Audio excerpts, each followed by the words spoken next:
Muy buenas tardes. Damos inicio a esta segunda sesión de tutoría civil abocada al estudio del contrato de compraventa. La compraventa es un título traslaticio de dominio.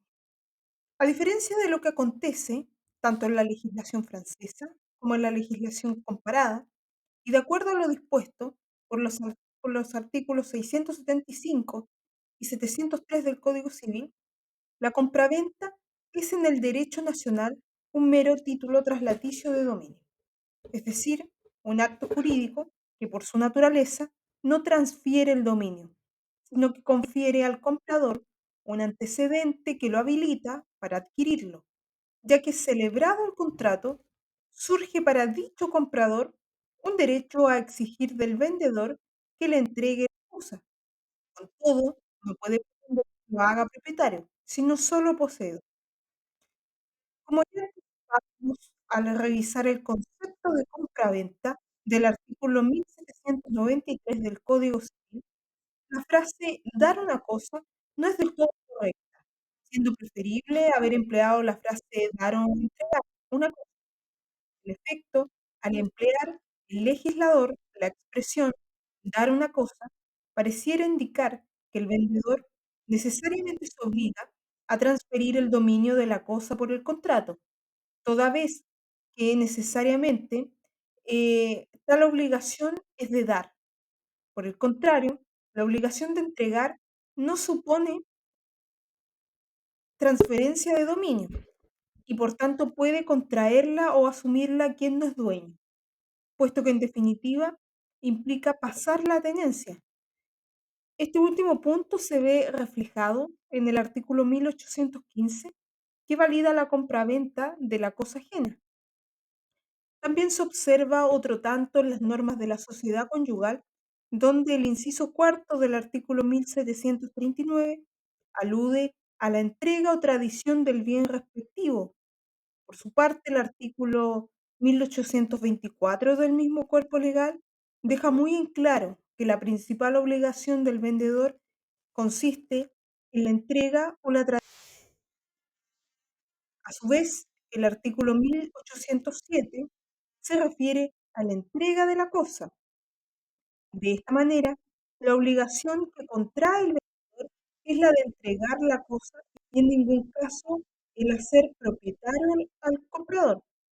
Lo normal será, sin embargo, que si el vendedor es dueño de lo que vende, al entregar la cosa se verifique la tradición, pero si no lo fuese, igualmente se entenderá que ha cumplido con su principal obligación, entregar la cosa al comprador. En efecto, para que el comprador llegue a adquirir el dominio en virtud de la compraventa, se requieren dos actos jurídicos consecutivos. La primera de ellas es la compraventa, entendida como título, y la segunda es la tradición, como modo de adquirir. Lo que concuerda, como ya se indicó en el módulo pasado, con el derecho romano bonitario o bien con el derecho romano bonitario, dándose en este segmento del Código francés. Para el derecho romano bonitario, la compraventa, el vendedor se limitaba principalmente a transferir solamente la parte o pacífica y útil posesión mediante la tradición. Consecuente con lo anterior, eh, García Ollera, redactor del proyecto del Código Civil Español, fundamentó lo expuesto recordando que la venta de la posesión es al igual que indica el artículo 1815 de nuestro Código. En consecuencia, si el vendedor es dueño, la entrega constituiría tradición. Si no lo es, la entrega será una tradición de carácter aparente y en el derecho solo será entrega.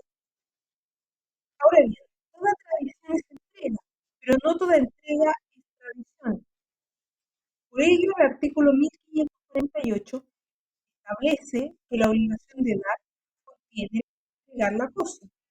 Por ello, también el artículo 1824 emplea acertadamente la frase alternativa entrega o tradición, conforme lo expuesto respecto a la evicción de la cosa comprada. El artículo Debió haber señalado dominio o posesión pacífica, debe haber dicho dominio y posesión pacífica. La primera fórmula guardaría una mayor armonía con el artículo 1800.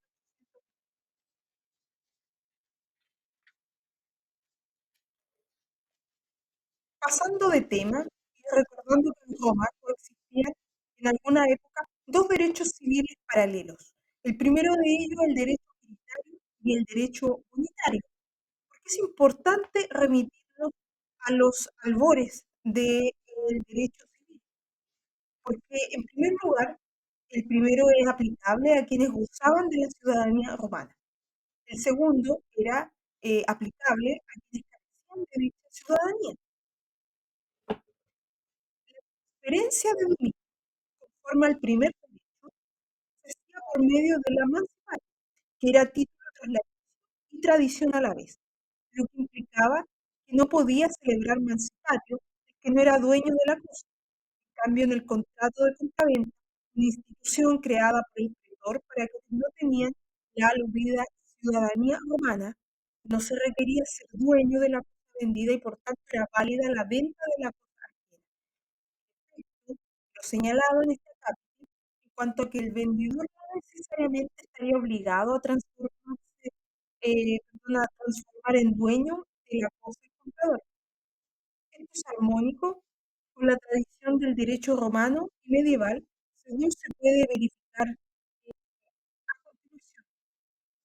Recordando más adelante en la historia del derecho el digesto, que constata esto en diversos párrafos del libro 18. El mismo Ulpiano, un comentario de Sabino en el libro 34, indica: el que lo vendió no tiene necesidad de hacer del comprador el fondo, como está obligado el que prometió el fondo al que en la capite 27, Paulo, comentado por Sabino en el libro 8, indica: el que compra de cualquiera una cosa que cree que aquel compra de buena fe. En la capite 28, Ulpiano nuevamente, comentado por Sabino, indica que no hay duda alguna de que cualquiera puede vender una cosa ajena, porque hay compra y venta, pero puede quitarse la cosa al comprar. Asimismo, siguiendo al profesor Orrego, en cita a Guzmán Brito, respecto a las obligaciones del vendedor, indica que mediante la actio el comprador puede exigir el cumplimiento de las obligaciones al vendedor. Este no se encuentra obligado a ser dueño de lo vendido al comprador, sino tan solo a entregarle la cosa mueble o a ponerle a su disposición material el predio libre de cualquier otro ocupante, como arrendatarios o usufructuarios, y a la vez a mantenerlo en un estado de no sufrir reclamaciones de derechos sobre la cosa provenientes de terceros. Todo ello según la buena fe. En otras palabras, la obligación del vendedor no es de dare rem, sino de facere. El mismo Guzmán señala seguidamente por qué no existía tal obligación de transferir el dominio, ya que posiblemente esta característica de la compraventa romana le vino de sus vinculaciones con el comercio de los peregrinos, quienes no podían ni dar ni recibir el dominio civil. Tal es la razón por la cual resulta eficaz la venta de la cosa ajena, ya que igualmente un no dueño puede cumplir con su obligación de entregar la posesión de la cosa que vende, pero el autor aquí advierte de inmediato que, sin perjuicio, por supuesto, del derecho de reivindicarla a su verdadero dueño y de las responsabilidades que entonces contrae este vendedor. Más adelante encontramos a De la Maza y Torres citando a la vez Fernández de Luján, y sostienen que, a juicio de gran parte de la doctrina, que la obligación del vendedor sea de hacer y no de dar, podría obedecer al origen procedente del jus de la primitiva compraventa. Al comenzarse a utilizar este concepto, libre de forma y perfecta la prestación del mutuo consentimiento.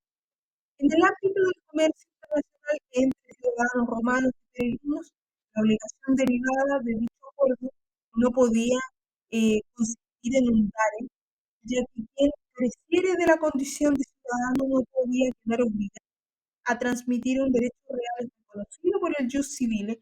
Por tanto, el vendedor cumpliría, en este caso, con entregar al comprador la libre y pacífica posesión del vendido.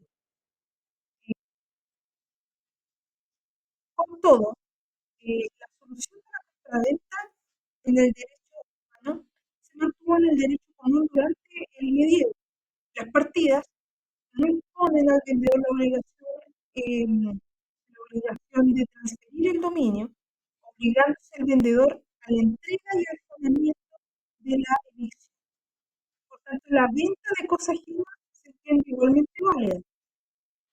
Lo cierto es que, apartándonos en este caso de la tesis rupturista de los codificadores franceses de 1804 y con más rigor jurídico, don Andrés Bello prefirió mantener los postulados que venían del derecho romano, del derecho medieval y también del antiguo derecho francés. Así también defendió la doctrina nacional en las primeras décadas de vigencia del Código Civil chileno. En nuestra doctrina, aunque se trata de una posición también minoritaria, habían autores que postulan que el vendedor sí tiene como obligación esencial la de transferir el dominio de la cosa al comprador. Pero esta es una corriente ínfima en relación a la corriente mayoritaria, la idea que la obligación del vendedor estaría completa con el dar o entregar. Ahora bien, de acuerdo al artículo 1793, en cuanto alude a la obligación de dar, el autor José Joaquín Ugarte Godoy, de manera muy resumida, indica que, apoyando la posición de carácter minoritario, indica que el de la integridad entre la obligación que tiene todo medio tenedor de restituir la cosa a su dueño y la obligación que presuntamente emanaría del contrato de venta, de entregar la posesión tranquila y pacífica del mismo objeto al comprador. Aquí la posesión no es un derecho, según el autor, es un hecho. Es la tenencia de la cosa con ánimo de señorío, pero existe, eso sí, el derecho a la posesión, el derecho a poseer. Por cierto, este derecho, que es el de tener la cosa con ánimo de señor y dueño, compete exclusiva y excluyentemente al propietario. Y decimos de carácter excluyente, porque es de toda evidencia que no pueden dos personas ser titulares del derecho de tener con ánimo de señor y dueño una sola y misma cosa de forma simultánea. Eh, el segundo argumento de la posición minoritaria de la doctrina del profesor José Joaquín Ugarte y respecto al tenor del artículo 1793 en cuanto al lugar de la obligación de dar. Aquí Ugarte indica que después de aludir a Bello como eminente gramático y con un menor sentido del lenguaje, al decirnos pues la obligación de dar, no es fácil que haya estado jugando con las palabras o que haya eh, estado en un error, como sostienen algunos que apoyan la primera posición, la posición mayoritaria.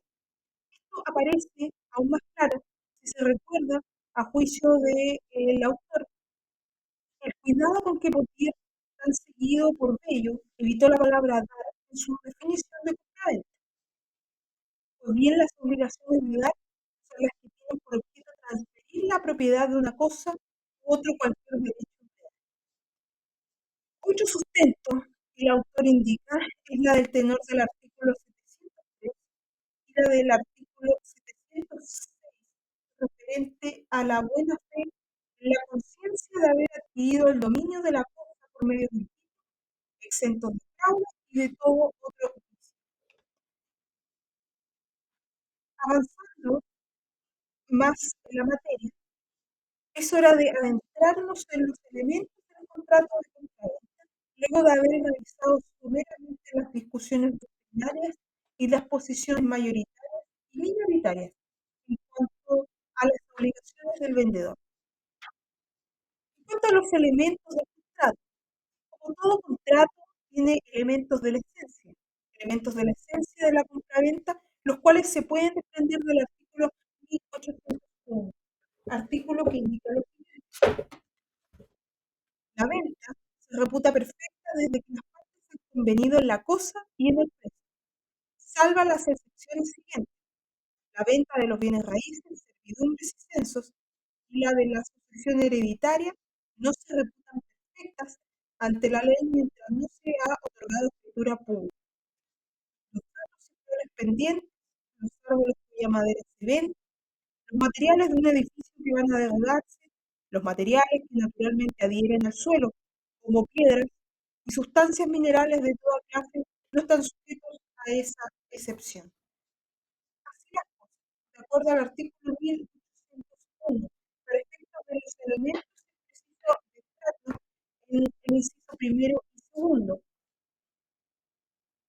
Y tenemos lo siguiente: eh, para perfeccionar el contrato, de ahí su carácter consensual, que por regla general le confiere la ley, pero el acuerdo de voluntades sobre la cosa y el precio debe llevar aparejado el ánimo de cambio de estos objetos entre los contratantes. Por ello, Alessandri expresa que es el cambio de una cosa por dinero lo que constituye la compra-venta, y si ese cambio no se realiza por la omisión de alguno de los elementos, no hay venta, ni material ni jurídicamente. Ahora bien, en cuanto al consentimiento de las partes, la regla general es que la compra-venta se perfecciona por el solo consentimiento, el solo acuerdo de las voluntades, ya que la compraventa es un contrato de tipo consensual. Por excepción, es un contrato de tipo solemne, de acuerdo al 1801. Por ende, salvo aquellos casos señalados en la ley, la compraventa solamente se va a perfeccionar con la oferta y la aceptación de la misma, de conformidad a las reglas establecidas en el Código de Comercio. Ahora bien, el artículo 1801 del Código Civil nos indica casos de compraventa de tipo solemne. En estos casos, la ley es quien exige otorgar el medio idóneo para poder configurar el acto. Este medio, esta solemnidad, es la escritura pública, la cual lleva a perfeccionar la compraventa. Tal solemnidad rige para la venta de bienes raíces o de derechos inmuebles. Aquí puede tratarse de la venta de un inmueble considerado como un todo, también de la venta de la cuota de un comunero que posea sobre un inmueble. Esto de acuerdo al artículo 1812. También tenemos la hipótesis de la venta que el dueño de un inmueble hace de una cuota del mismo, o bien de la venta de un derecho real inmueble, como por ejemplo el derecho real de usufructo, que puede venir a recaer sobre un inmueble. A la vez, el segundo caso de compraventa solemne es la compraventa de servidumbre. Aquí se trata de convenir los propietarios de dos predios para que se constituya una servidumbre que grabará uno de ellos en beneficio de otro, a cambio de un pago de un precio. El artículo 698 del Código Civil expresa que la tradición de un derecho de servidumbre se efectuará por escritura pública, en el que el tradente exprese constituirlo y el adquirente aceptarlo. Esta escritura podrá ser la misma del acto o contrato. Este punto es muy importante. Otro caso de compra-venta de tipo solemne, o sea, mediante escritura pública, es aquella respecto de los censos.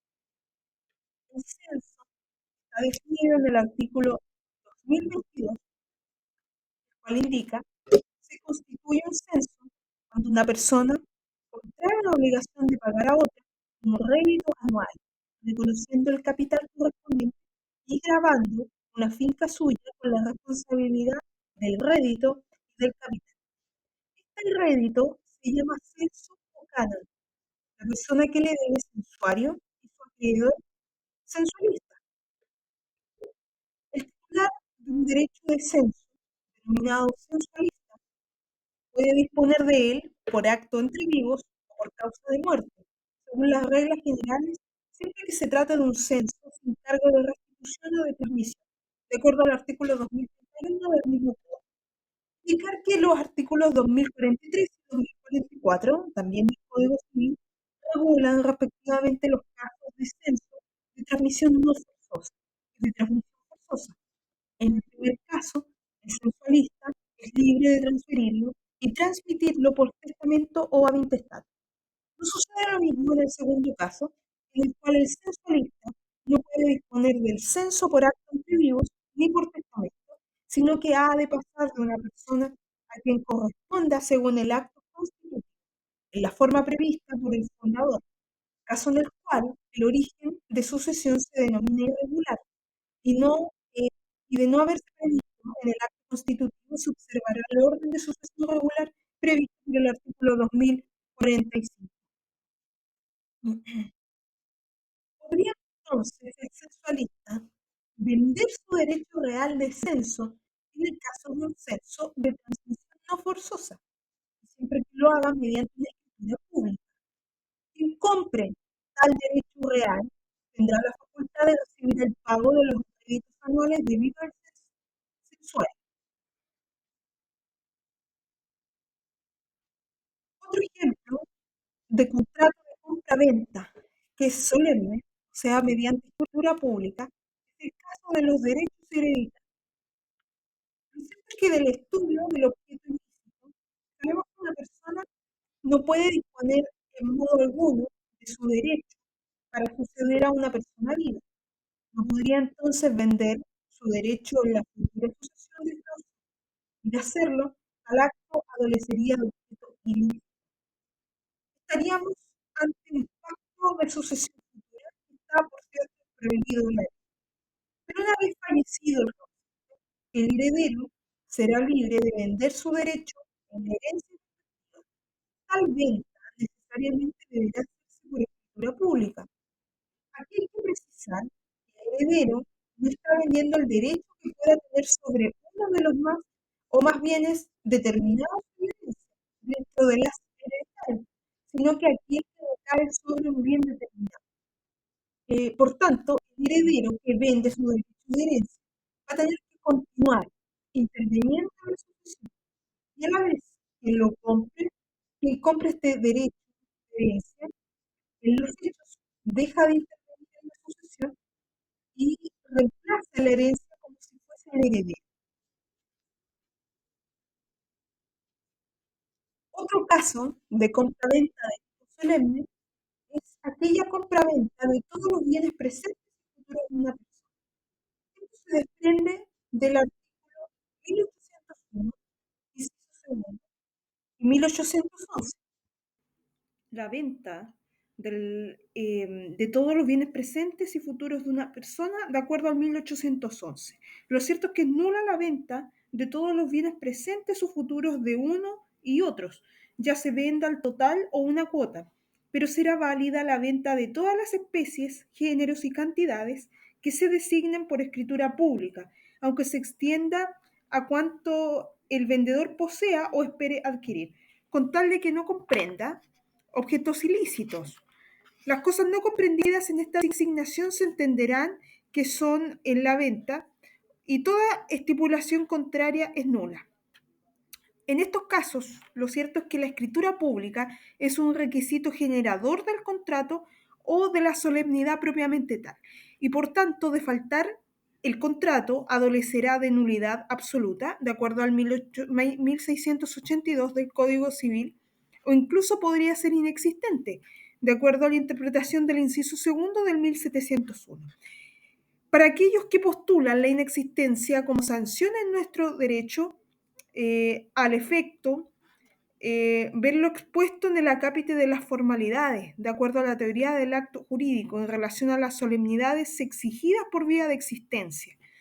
Lo cierto es que la solemnidad En este caso, la escritura pública propiamente tal viene a ser la única manera de poder expresar el consentimiento en concepto de la ley. Por cierto, no debe creerse que la inscripción de la escritura pública en el conservador de bienes raíces, cuando se trata de una compraventa de bienes inmuebles o bien de derechos reales inmuebles, es también solemnidad del contrato. Eso hay que tenerlo claro. Por cierto, que no es así, pues el contrato ha quedado perfecto con la escritura pública, siendo su inscripción la manera de efectuar la tradición al respectivo derecho real. Esto de acuerdo al artículo 686 del Código Civil. Entonces cabe precisar que solamente la compraventa de inmuebles por naturaleza o propiamente tales debe efectuarse por escritura pública.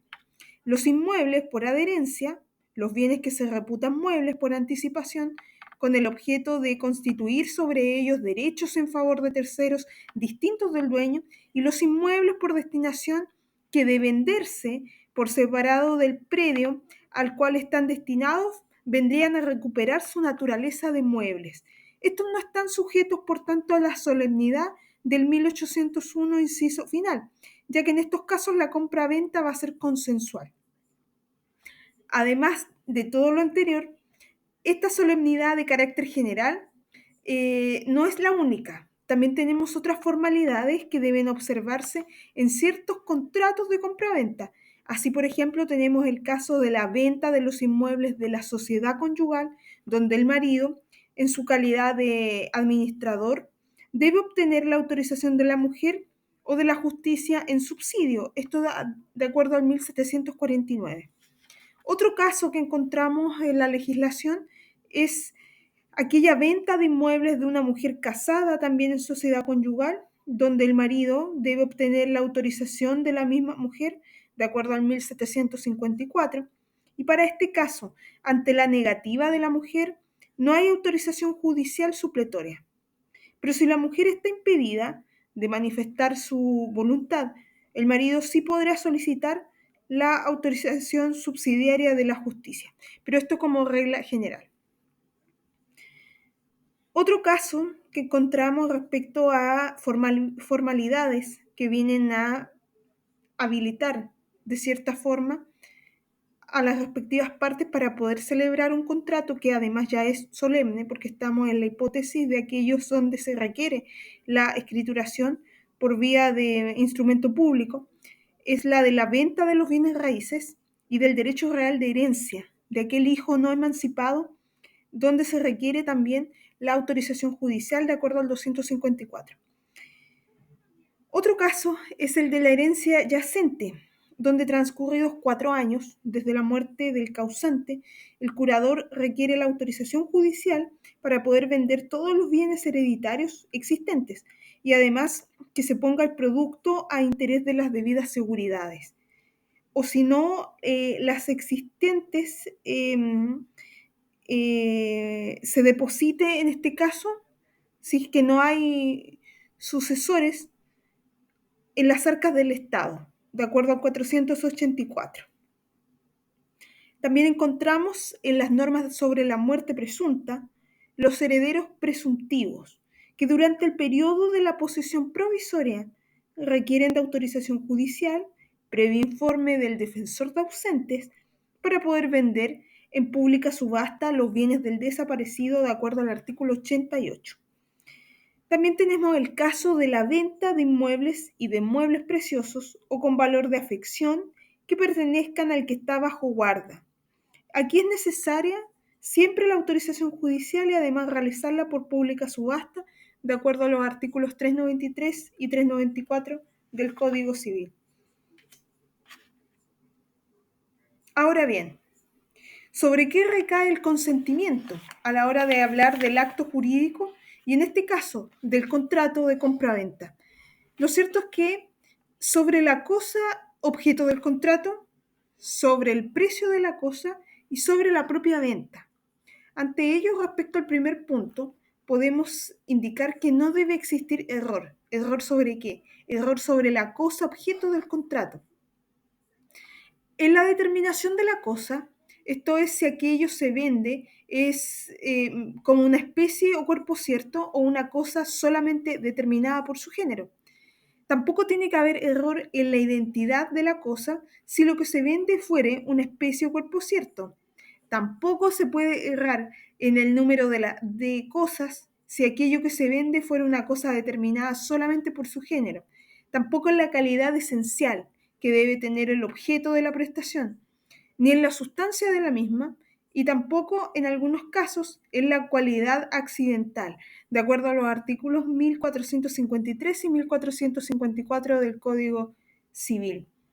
Respecto al segundo punto, sobre el precio a pagar por la cosa, aquí debe ser el mismo para el vendedor y para el comprador, y el acuerdo principalmente va a tener que recaer sobre el monto del precio, la forma del pago, el contenido y el desglose. El desglose en este último punto es para el caso de que se vendan dos o más cosas en un mismo contrato. Por ejemplo, un contrato de compra-venta de un bien raíz donde se enajena un departamento, una bodega y un estacionamiento en una sola compra-venta. Si nosotros vamos al precio total de venta, vamos a tener una cierta cantidad de UFs, pero para ello vamos a tener además que hacer el desglose si aquellas son unidades de carácter independiente. Eh, Respecto al último punto, en torno a que no debe existir error en el espectro del consentimiento, es sobre la propia venta. Aquí no debe haber dudas acerca del contrato, de la naturaleza misma, pues de lo contrario estaríamos frente ante un caso de error esencial u obstáculo del artículo 1453. Ejemplo, una parte entiende celebrar una permuta, la otra entiende celebrar una compraventa. O una parte comprende que está celebrando una donación y la otra un arrendamiento. Aquí tiene que haber certeza de ambas partes de que la naturaleza del contrato es el mismo. Ahora bien, respecto al consentimiento en las ventas forzadas realizadas en pública subasta, lo cierto es que de acuerdo a las reglas generales, el consentimiento debe lograrse exento de vicios, tiene que ser libre y espontáneo. Eso sí, hay un caso donde la voluntad del vendedor no se logra de forma libre ni espontánea. Este es el caso de las ventas forzadas por disposición de la justicia. Para ello, nos abocaremos al inciso tercero del artículo 671 del Código Civil, el cual nos indica lo siguiente. En las ventas forzadas que se hacen por decreto judicial a petición de un acreedor en pública subasta, la persona cuyo dominio se transfiere es el tradente y el juez su representante legal.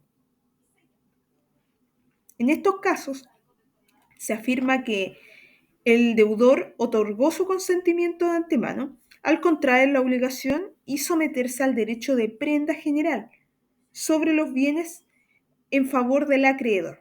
Esto de acuerdo al 2465 y 2469 del Código Civil. En definitiva, la adjudicación en remate también se denomina compraventa en remate. Y sobre el particular, el artículo 495 del Código de Procedimiento Civil establece que el acta de remate extendida en el pertinente oficio valdrá como escritura pública para efectos del 1801 del Código Civil. Sin embargo, debe extenderse la pertinente escritura definitiva, que será suscrita por el rematante y el juez. El segundo, en calidad de representante legal del vendedor. Esta escritura debe insertarse en el acta de remate y de esta forma podemos afirmar que en toda compraventa en remate hay dos escrituras públicas de compraventa, una provisoria y una definitiva.